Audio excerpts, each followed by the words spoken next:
Bwana asifiwe. Praise God. I want to welcome you, my viewer, to our Sunday service online. And before we continue further, we want to welcome the presence of God in prayer. Our Heavenly Father, in the blessed name of Jesus Christ, our Savior. Lord, as I share your word, let it bring life. Let it bring freedom to your people. And bless your people. For you say, when you send your word, you call us gods, that we may act as gods in the name of Jesus. Thank you, Father, for every viewer, for every listener who is watching me, who is waiting to hear the word of God. Bless them. In the name of the Father, the Son, and the Holy Spirit, we pray. Amen. Amen. The message of today is about paying attention. It really matters whom you are paying your attention. In the book of Acts, chapter 8, and from verse number 5, the Bible says, Philip went down to a city in Samaria and proclaimed Christ there. When the crowds heard Philip saw the miraculous signs he did, they all paid close attention to what he said.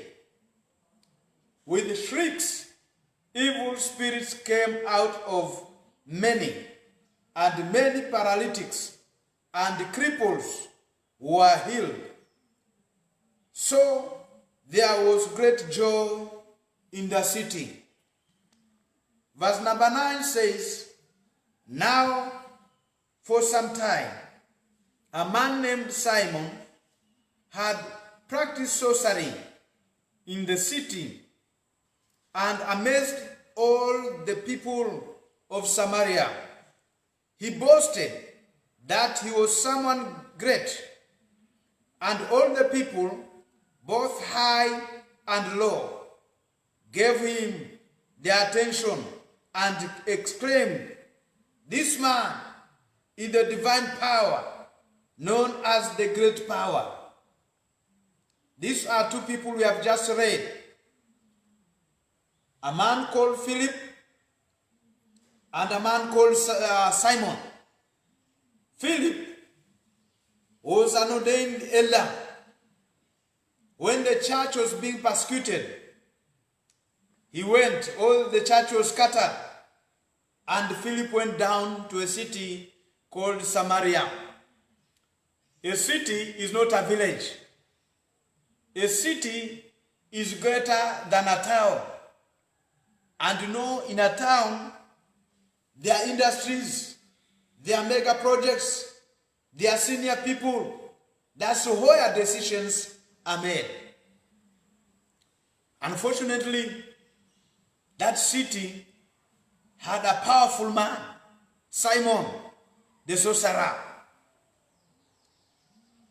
And the Bible says, when I read King James Version from number 11, chapter 8 from number 11, and they gave attention to him because for a long time his wonder-working powers had kept them under his control. But when they had faith in good news given by Philip about the kingdom of God and the name of Jesus Christ, a number of men and women had been baptized. Number 13, and Simon himself had faith, and having had baptism, he went with Philip, and seeing the signs and the great wonders which he did, he was full of surprise. Bwana asifiwe. Amen. Maandiko ambayo tumesoma ya kwamba mji wa Samaria kwa muda mrefu ulitawaliwa na mchawi ambayo alifanya miujiza mingi, lakini si miujiza ya uponyaji, miujiza ya vitisho na vituko. Lakini nashukuru Mungu, na hapa ndio unapata picture.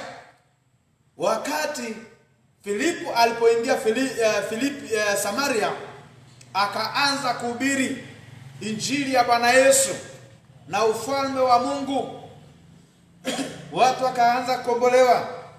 Walipoanza kukombolewa, maandiko inasema ya kwamba pepo zikatoka watu, maroho machafu katoka watu, ikipiga kelele ikipiga kelele, hayo maroho ikaenda, na watu wa Samaria wakapata uponyaji. Mji ule ukakombolewa. In the name of Jesus, watu watakombolewa. Watu wanaposikia injili, watu watakombolewa. Huo mji hawakujua furaha, huo mji hawakujua amani. Ilikuwa ni city. It was a city, but they did not know joy. In the name of Jesus. In the name of Jesus. Thank you.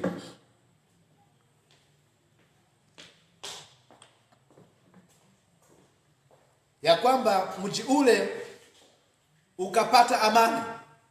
Watu wanapokombolewa, kuna amani, kuna raha. Kuna watu halali usiku, wananyongwa usiku, wako na pesa lakini wananyongwa. They need to hear this gospel so that after their hard labor they can enjoy their sleep at night. In the name of Jesus. Kuna watu wamebarikiwa, wako na mali, but they cannot enjoy their wealth, and people wonder what is happening. Tunaonyeshwa hapa mfano na Biblia hii ambayo nasoma, imeandika kila kitu vile kulikuwa kunafanyika na hata sasa kunafanyika. Yule nyoka wa zamani hata sasa yuko. That old serpent is still working even now. Even this time, he's not called a serpent, a dragon. He's continuing maturing. Wakati huo alikuwa ni nyoka, lakini sasa anaitwa joka. Nyoka wa zamani. Ujanja wako umezidi na kuzidi. Even despite technology, people are still struggling to find good enough food, to find good health system. But even now we are being told our health facility cannot sustain the coronavirus infection. Je, kwani kunaendaje? Ni kwa sababu kuna roho inatawala, na hii roho lazima iondolewe kwa mtu ambaye ananisikiliza. When they paid attention to Simon, they were growing their city, but they did not know joy. But when they paid attention to Philip and the gospel of Jesus Christ and his kingdom, maandiko inasema ya kwamba watu wakaanza kukombolewa, maroho machafu zikaanza kutoka, watu wakaanza kuwekwa huru, na hata viwete, walemavu ambao watu wangefikiria wamezaliwa hivyo. You know, sometimes when we look around we think things are supposed to be that way. Ama huyo mtu alizaliwa hivyo, kumbe there's a hand of an enemy behind. Kwa mfano, maandiko nasema in John chapter 9 from verse 1 to 9, there was a man who was born crippled. and blind. Na watu wakajaribu kumuuliza Yesu, kati ya huyu na wazazi nani aliyetenda dhambi? Je, ni huyu ama ni wazazi? Na Yesu akasema hapana. And if a child is born blind, a baby is born blind, the doctors, surely they can do very little. The parents can learn very little, do very little, except the child to be accepted and to be trained to live with the blindness. Na saa ingine madili ya binadamu si ya ukweli.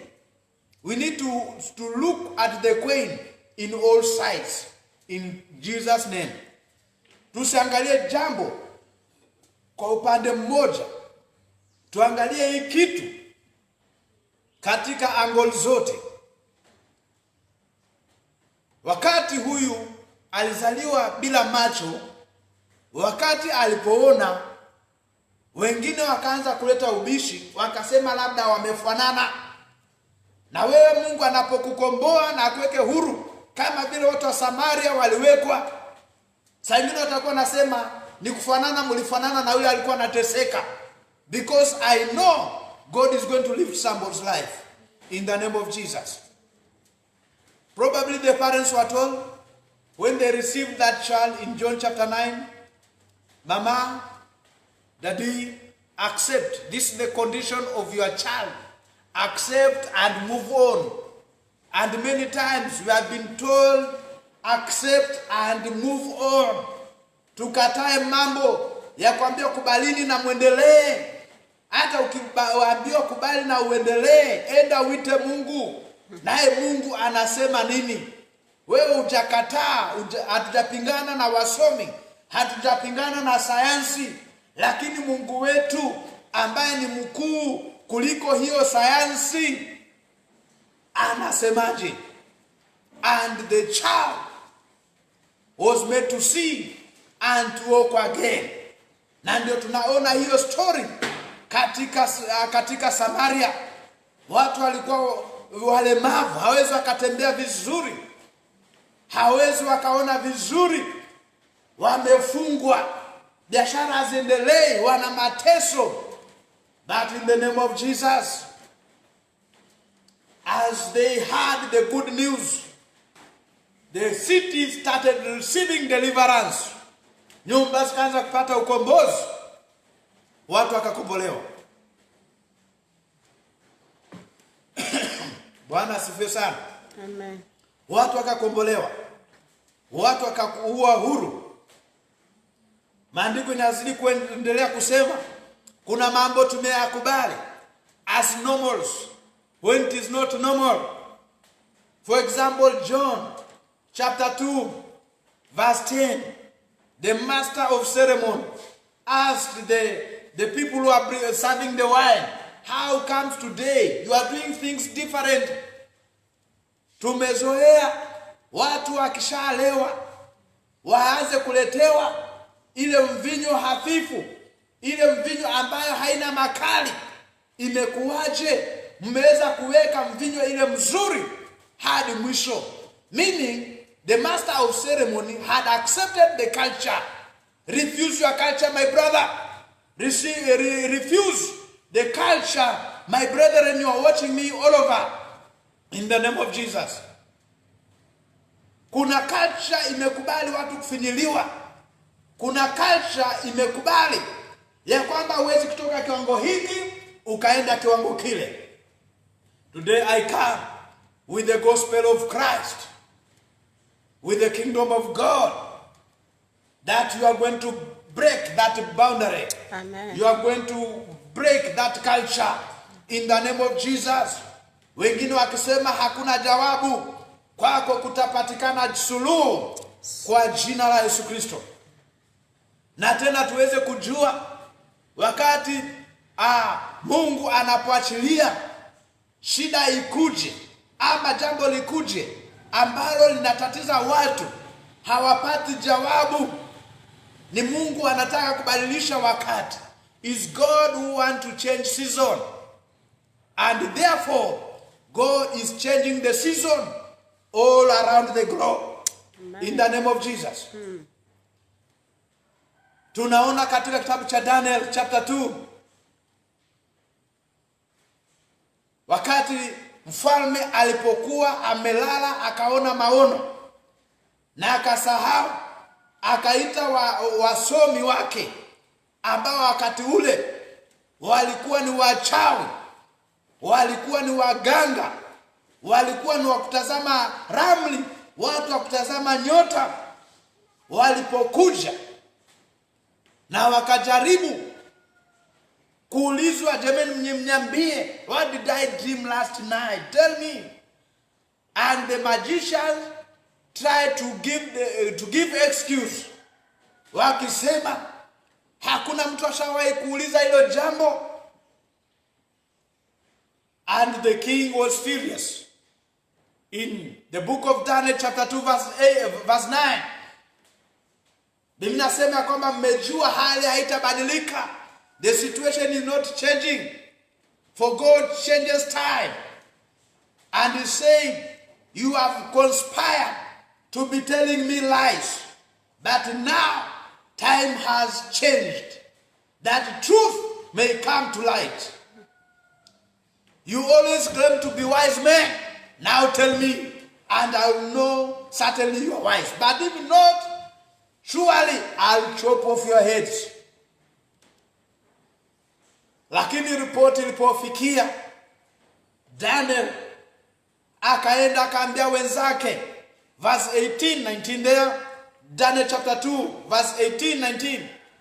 Akaenda akaambia wenzake, hebu wapendwa, tuombe huruma za Mwenyezi Mungu, tusije tukaangamizwa pamoja na wenye hekima.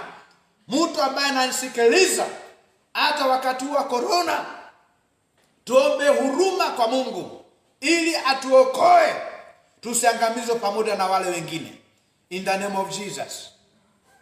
Kumbe huruma za Mungu huokoa hata kwa hasira za mfalme. Kumbe huruma za Mungu huokoa hata kwa kifo. In the name of Jesus. And I pray that the mercies of God will be revealed in your families. Amen. As you are hearing Jesus being lifted, Jesus being glorified, and declaring the kingdom of God has come. Nashukuru kwa sababu, as we read from the book of Acts chapter 8 number 13, that even the sorcerer himself believed. Ule mchawi mwenyewe aliamini na akaendelea kufuatana na Filipo, akiona mambo vile inafanyika. People can amaze us from their magic. But even when they amaze us with their magic, you find you are not getting better. You are not getting any relief. That is the difference. You can say a magician does miracles and a man of God does miracles. But there's a distinction. When you get your miracle from a magician, you will not get better. You will not get your relief. Actually, your heart will be filled certainly with a lot of fear and anxiety. But when you know your miracle came from the living God, you are certainly sure that God is with you. In the book of John chapter 3, when Nicodemus went to see Jesus, he said, surely nobody can do the things you are doing without the hand of God not being with him. So I know the hand of God is together with you. Mkono wa Mungu unapokuwa juu ya mtu, waganga wanapofanya miujiza yao, when the diviners are doing their own thing, they will see the distinction. Wataelewa yule ni kidole cha Mungu na yule si kidole cha Mungu. Bwana asifiwe. Nilikuwa nashangaa kwa nini saa nyingine uamuzi unafanywa kwa mataifa and nobody, including the people we are looking at them, either to protest or to make sound judgment. They just wait. When evil laws are passed, then you know it is not them. There's a certain hand behind. The Bible says that during Daniel's time, wakati wa Danieli, maandiko inasema kwamba wakati Danieli ameomba, maombi yake ilikuja kuzuiliwa, lakini malaika akakuja na kaondoa ile kikwazo.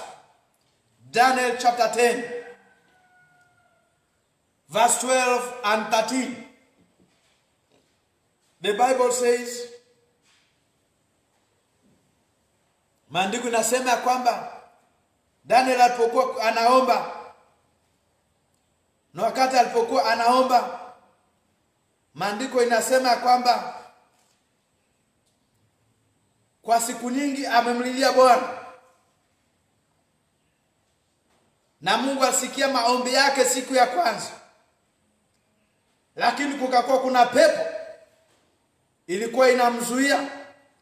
I'm going to read Daniel chapter 10 and verse number 12 and 13. Then he said to me, have no fear, Daniel, for from the first day when you gave your heart to getting wisdom and making yourself poor in spirit before your God, your words have come to his ears, and I have come because of your words. I'm telling you, an angel is coming to you because you are paying attention to his word. He's coming to you to make more revelation to you. Verse number 13. But the angel of the kingdom of Persia put himself against me for 21 days. But Michael, one of the chief angels, came to my help. And when I came, he was still there with the angel of the kings of Persia. Kuna malaika wa kishetani wa kipepo, a demonic spirit, ambaye inafanya viongozi na wasomi wafanye uamuzi ambao unashindwa. Unasaidia nani? Ule uamuzi unaofanya unasaidia nani?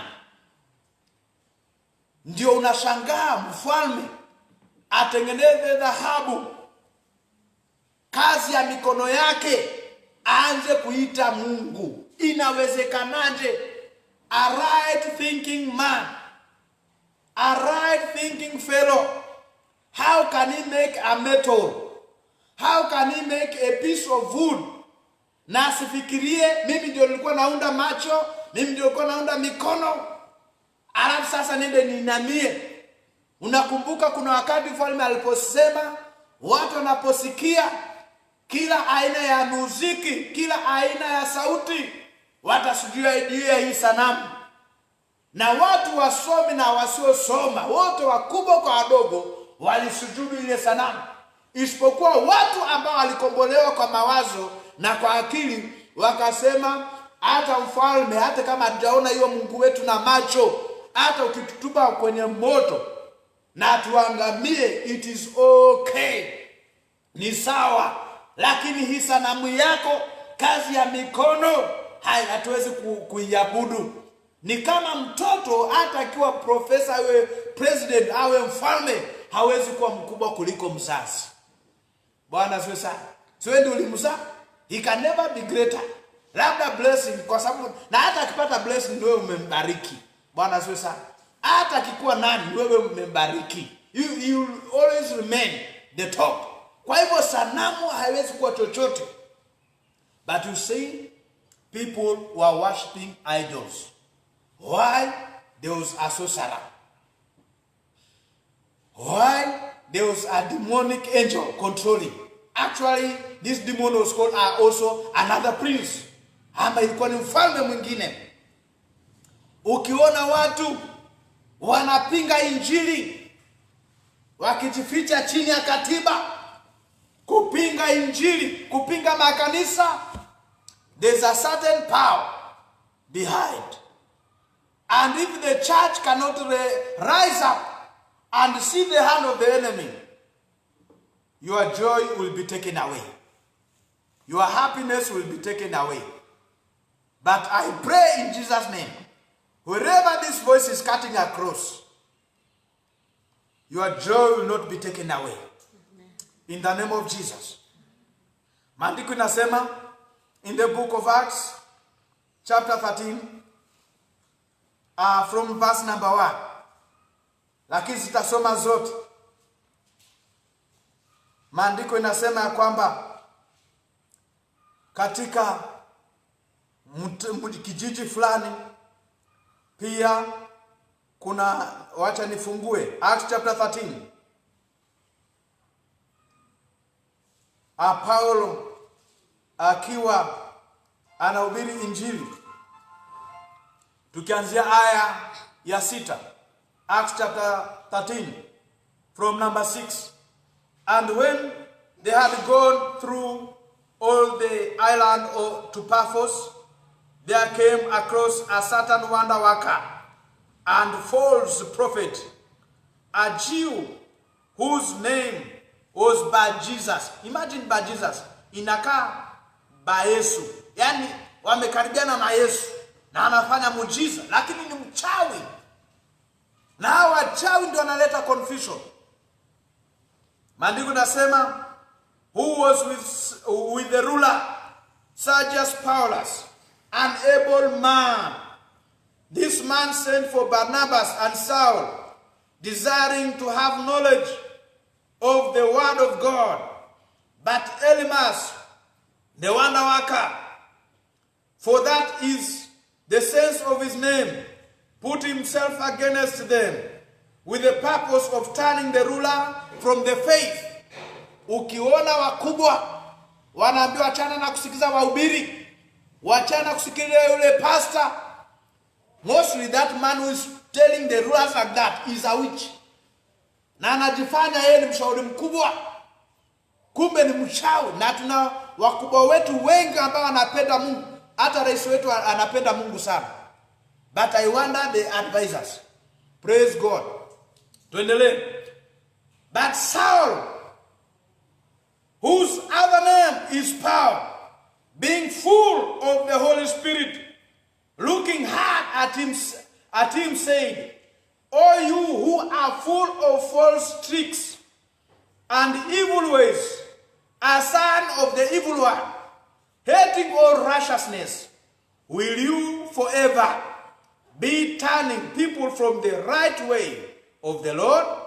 And now see, the hand of the Lord is on you, and you will be blind, and not able to see the sun for a time. And straight away a dark mist came down on him, and he went about looking for a guide. Then the ruler, when he saw what was done, had faith, being full of wonder at the teaching of the Lord.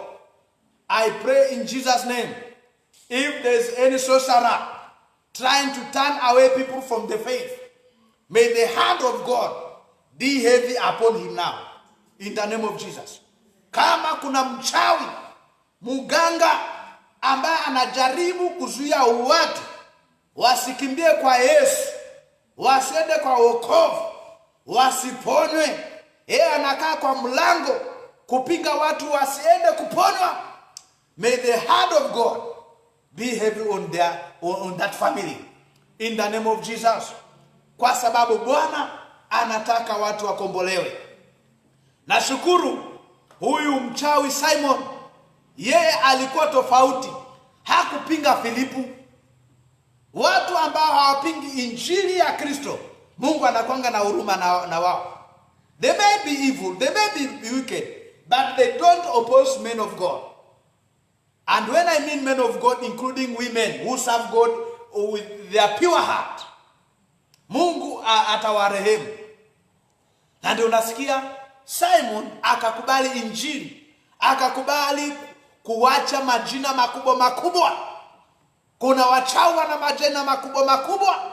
Wengine hata wamejiita Mungu wakubwa ama the great power. Wametisha watu, wamezuzua watu. Kama Kenya tumeona watu wakilishwa nyasi. But they forget Nebuchadnezzar ate grass sababu ya kukataa Mungu. Ya sasa nataka kuona kila mtu akienda huko, usiende huko. If any brother or sister ukienda kwa magician na ufanyiwe mazinga umbwe, kuna wakati mmoja, there's one day a friend of ours lost his property, pikipiki, nduthi, akapoteza. Nikasikia kwa fununu, nikasikia ameenda kwa mganga. Nikasema, Mungu Bwana ukafanya ipoteze zaidi, because this man is teaching wickedness in our society. Kama kuna mtu ameenda kwa mganga akafanywa mambo likaanza kwenda vizuri, sasa na yavuruga kwa jina la Yesu, because unaroga watu akili. Nashukuru Mungu, huyu jamaa akaenda akatengenezwa, na kweli akaenda akaona pikipiki yake, lakini na mimi niliomba ipotee kabisa. Alipoenda akaiona, akasema ataenda kuripoti. Pikipiki ikaenda kabisa. Sasa watu wakufuata hiyo njia. We must protect the society. Lazima tulinde society in the name of Jesus. Napoendelea, don't accept the normals to be normal for you. Nimekwambia John chapter 9, yule kijana alizaliwa hana miguu mizuri, hana macho. Lakini Yesu alipopita, maana Yesu ni mwangaza wa dunia, ile ripoti ya daktari akaikansel in the name of Jesus. Wacha kukubali hali yako. Rise up in the name of Jesus. Those people who know their God, they'll do exploits. They'll do wonders. In the name of Jesus. God is bringing distinction in the world.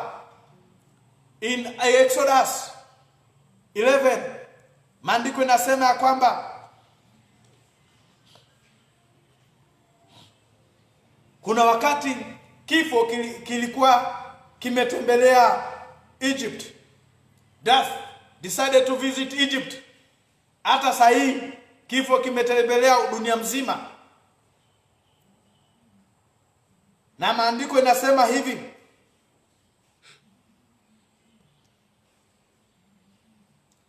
verse 11,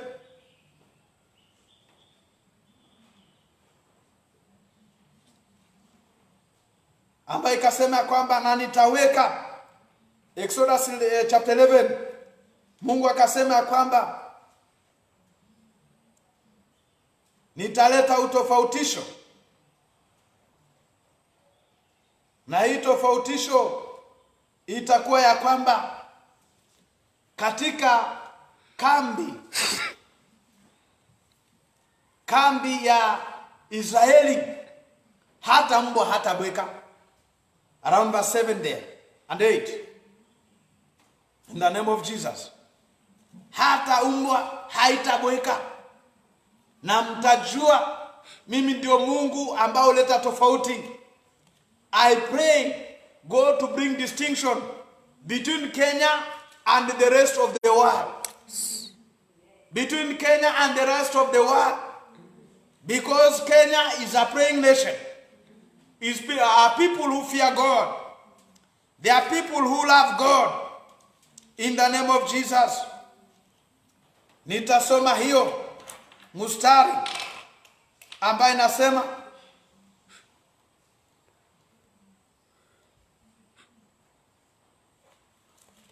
Exodus chapter 11, ambayo inasema, chapter 11 number 7, but among the Israelites not a dog will bark at any man or animal. Then you will know that the Lord makes a distinction between Egypt and Israel. Mungu wetu huleta tofauti kati ya wamchao na wasiomcha. Anasema hata mbwa haitabweka. Let me tell you, when our God loves us, he breaks even his own rules. Jesus healed on Sabbath. And people accused Jesus, why was he healing on Sabbath? And the son declares, as I see my father doing, so the son does. My father has been working from the beginning, even now he works. So I'm not sleeping. Man's life is so important than rules. Man's life, I know even those learned brethren, mawakili na majaji, mtakubaliana na mimi, sheria haiwezi kuwa kubwa kuliko maisha. Maisha ni makubwa kuliko sheria, na kama kuna sheria ni ya kulinda huo uhai. Ndio unaona siku ya Sabato ambao wote wastahili kukuwa hawafanyi chochote, but when man's life was threatened, Jesus was ready to break that custom and heal on Sabbath. In Jesus' name. Naamini hata leo mtu atapona. Mtu atapona. Hata kama umeingia leo katika ufalme, leo utapona. Lakini kwa injili ya kumwinua Yesu. Maandiko haisemi mambo mengi, inasema Philip aliingia Samaria akimtangaza Yesu na habari ya Mungu. Yesu kwa sababu ni mwangaza. Yesu akasema mimi ni nuru ya ulimwengu. Na ndio maana katika Matthew chapter 4 number 13 to 16, wakati Yesu alipoenda nchi ya Zebulun, Galilaya ya mataifa, maandiko yanasema watu waliokuwa wanakaa kwenye giza kubwa wameona mwangaza. Watu ambao walikuwa chini ya kivuli cha mauti wameona mwangaza. If you have been sitting under heavy cloud, under darkness of Satan, today in Jesus' name, that cloud be broken away. May light come into a house. May Jesus come into a house. And even our bodies are the houses of God. Amen. Nikiwa hapa katika hili kanisa, pia hii nyumba imembeba Yesu. Na maandiko nasema kwamba nitasoma hiyo ambayo iko in the book of John. In the book of John chapter 16 I'll read. Ambaye nasema kwamba yule ambaye ananipenda ndio anapendwa na Baba.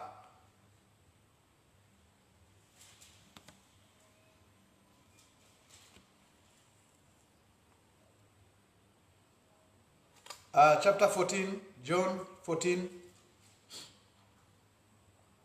I know you are there. In the name of Jesus.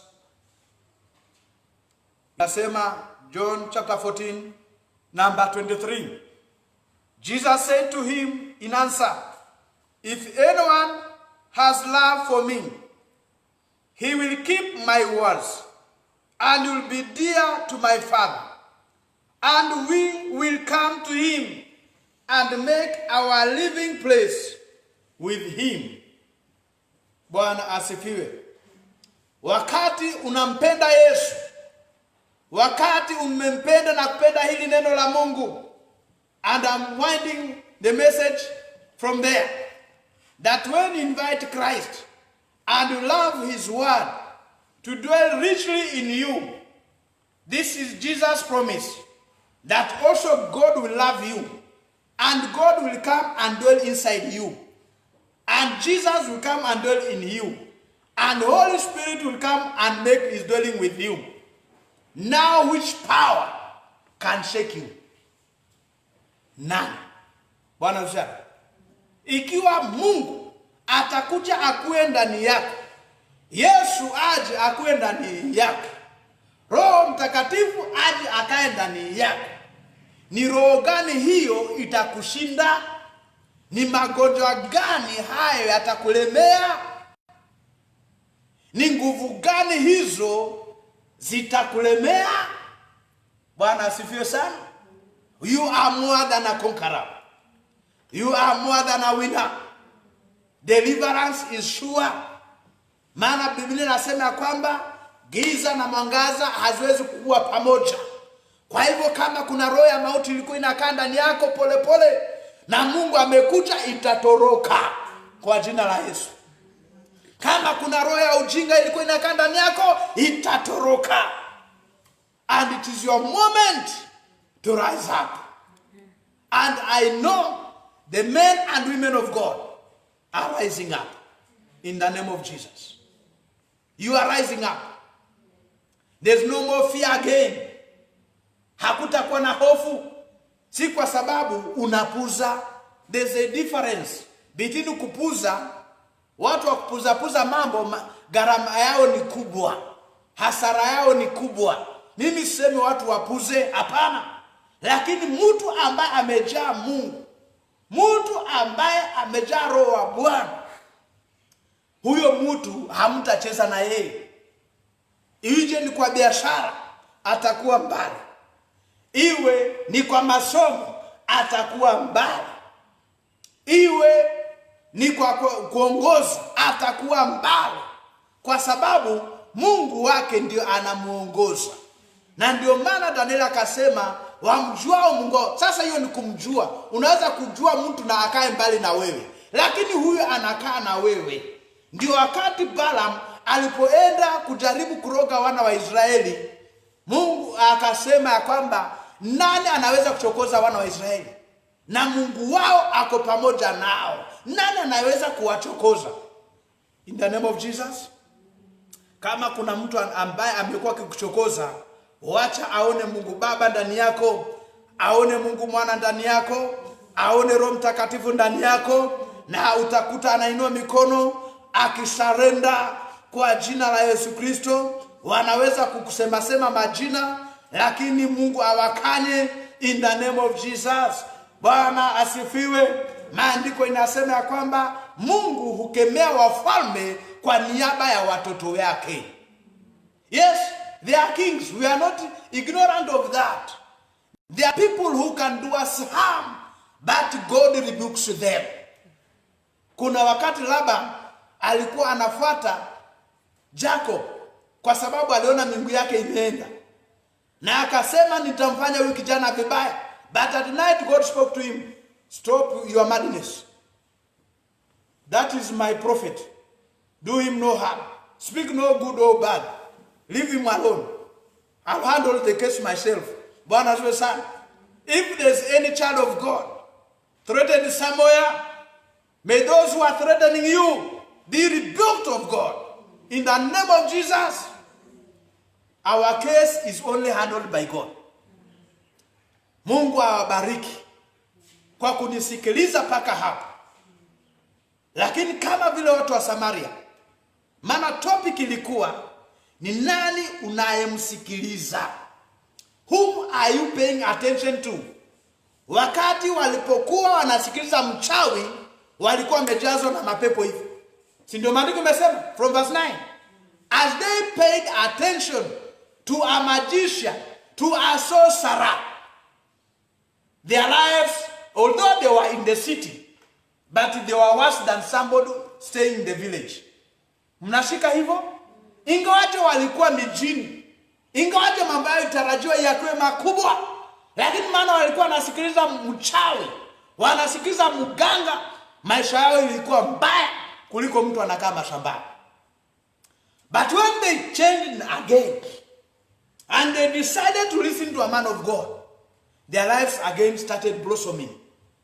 And as you have listened to me, may your life begin to blossom. In the name of Jesus. Mkiniruhusu tusome Acts chapter 4 verse 20.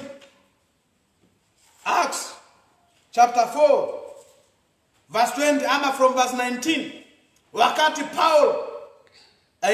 Petro wakati alipoambiwa usubiri tena kwa hili jina, Petro akawa amejawa na ujasiri, akasema, wapenzi, nyinyi ndio mtajiamulia wenyewe ni nani tutakayemsikiliza. Lakini kwa sisi, kwa yale mambo tumeona na macho, tumeshuhudia, hatutaacha kushuhudia.